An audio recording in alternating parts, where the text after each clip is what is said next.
Bon, salam alaikum.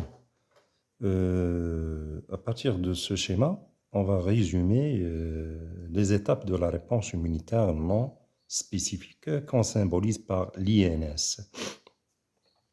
Donc, dès l'entrée d'un agent pathogène, il va y avoir l'activation de trois éléments. Premièrement, il y a l'activation des cellules qu'on appelle les mastocytes et les basophiles. Ces dernières vont sécréter des médiateurs inflammatoires qu'on appelle l'histamine et la prostaglandine. D'accord? Ces derniers, qu'est-ce qu'ils vont faire?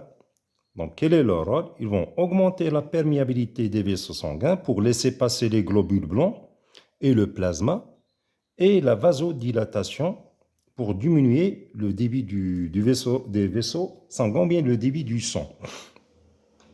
L'activation du groupement kinine, qui sont des polypeptides plasmatiques, d'accord, ils ont le même rôle, ça veut dire l'augmentation de la perméabilité des vaisseaux sanguins et la vasodilatation.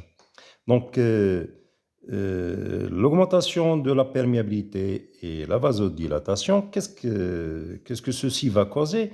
Une réponse inflammatoire avec ces 4 signes cliniques qui sont la douleur, qui est due à l'excitation des terminaisons nerveuses, la rougeur, la chaleur, ça veut dire l'augmentation de la température, et le gonflement. Le gonflement est dû à quoi? À la pénétration, bien le passage du plasma et des globules blancs vers le lieu de l'entrée de l'agent pathogène. En même temps, il y a l'activation des protéines plasmatiques qu'on appelle le complément. Ces derniers, ils ont 3 rôles essentiels.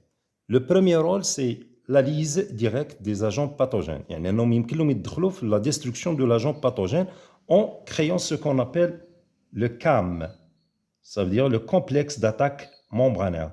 Donc, ce sont des pores. Donc, le complément, il crée des pores, tsukoub, qui laissent passer l'eau et les sels minéraux, ce qui va entraîner la destruction de la cellule ou bien de l'agent pathogène.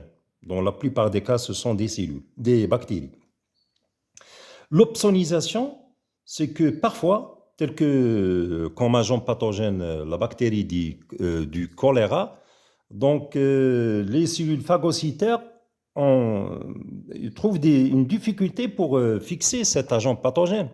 Donc, on a le complément qui va se fixer sur l'agent pathogène pour faciliter la phagocytose. On appelle ça l'opsonisation. En plus, le complément, qu'est-ce qu'il fait? Les fragments du complément, ils attirent les leucocytes ou bien les globules blancs vers le lieu de l'entrée de l'agent pathogène. Il y en a qui donc les globules blancs, surtout les phagocytes, les cellules phagocytaires, par phénomène de chimiotactisme, ou bien l'attraction par phénomène de chimiotactisme qui est toutes ces étapes, c'est uniquement pour réaliser la fameuse étape, l'essentiel, c'est la phagocytose. La phagocytose qui dira juste noyer les cellules, les neutrophiles, et quoi encore? Les macrophages. Donc, les étapes de cette phagocytose, il y a l'adhésion, ça veut dire la fixation sur l'agent pathogène, l'ingestion liptillaire, grâce à des terminaisons ou bien des prolongements cytoplasmiques qu'on appelle les pseudopodes, arjoul kadiba بالعربية. Par la suite, les cellules phagocytaires vont déverser des enzymes dans la vacuole phagocytaire pour détruire l'agent pathogène. يعني كيفرزوا دوك الانزيمات باش يقتلوا داك l'agent pathogène, d'accord? Et enfin, il y a l'étape, la dernière étape, c'est le rejet des déchets ou bien des débris. Donc, هذا un résumé de la réponse immunitaire non spécifique.